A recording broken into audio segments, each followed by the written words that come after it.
Two bankers, one Jewish American, the other Japanese. The year is 1904. So, what was their goal, you might ask? To bring the mighty Russian Empire to its knees. And just a year and a half later, Russia really did surrender. Japan had won. But this isn't just a war story. This is a story about money, about bonds, loans, and a quiet yet enormous power.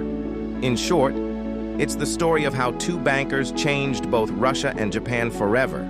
Everything began in 1904. There was no warning, no declaration of war. A Japanese admiral suddenly gave the order, attack the Russian fleet at Port Arthur.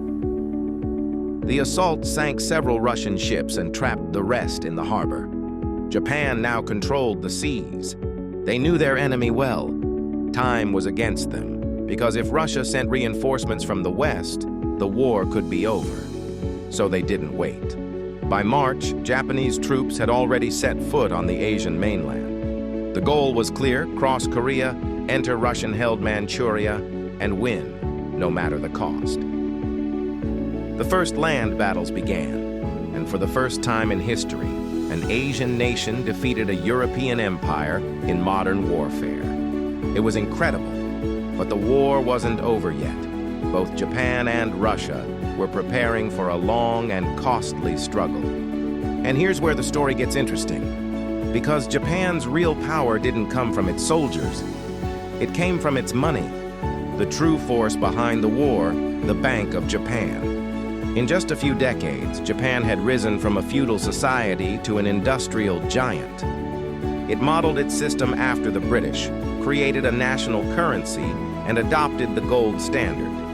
Thanks to that, it could now borrow money from all over the world, the only way it could survive the war. And at the center of it all stood one man, Takahashi Korekiyo, a financial genius known for his sharp intellect. But Japan's treasury was running dry.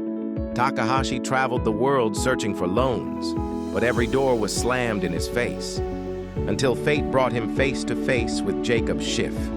Schiff was one of the giants of Wall Street, the head of Kuhn, Loeb and Company, and he carried a deep hatred for Russia. Because just a year earlier, horrific anti-Jewish massacres had taken place there. Schiff himself was Jewish, and he never forgot what had happened. When he heard about Takahashi's situation, he saw an opportunity in this war, a business opportunity, and a chance for revenge. And he decided to help.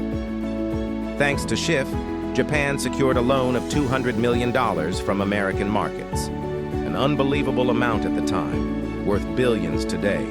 That money kept Japan's war machine alive. With Schiff's reputation, banks that once said no were now opening their doors wide. With new funds, Japan launched fresh offensives. It took Port Arthur, won at Mukden, and nearly destroyed the Russian fleet at Tsushima. By 1905, Russia was exhausted. It was broke, and its people were in revolt. Tsar Nicholas II had no choice but to surrender. The Treaty of Portsmouth was signed, mediated by U.S. President Theodore Roosevelt. And for this mediation, Roosevelt became the first American to win the Nobel Peace Prize. Japan was now a new superpower. It gained Port Arthur, half of Sakhalin Island, and solidified its influence over Korea. And when Jacob Schiff arrived in Japan, he was welcomed like a hero. The emperor himself awarded him the Order of the Rising Sun, the first time a foreigner had ever received such an honor. But things in Russia went from bad to worse. The defeat enraged the people. Strikes broke out, and revolution erupted. The monarchy was trembling. And some rumors claimed that Schiff even gave financial support to the revolutionaries. Meanwhile, Takahashi rose rapidly in Japan. He became finance minister multiple times, and even served as prime minister for a term. During the Great Depression, he implemented bold economic policies that helped Japan recover. Economists later called him Keynes before Keynes. But his opposition to military expansion made him enemies. In 1936, he was assassinated by far-right officers. That event marked the end of Japan's democratic period and the beginning of its militaristic era. So, two men, One from New York, one from Tokyo, met by chance and changed the world. Not with guns or armies, but with money. Because wars aren't only won on the battlefield. Sometimes a war is won in an office with a signature, with a check. And here's the striking part.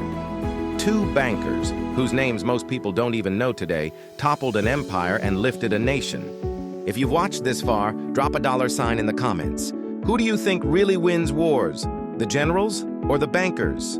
Don't forget to subscribe to the channel. And make sure to check out the video about the Wallenbergs. I'm sure you'll love it. Thanks for watching. And remember, real power is often invisible.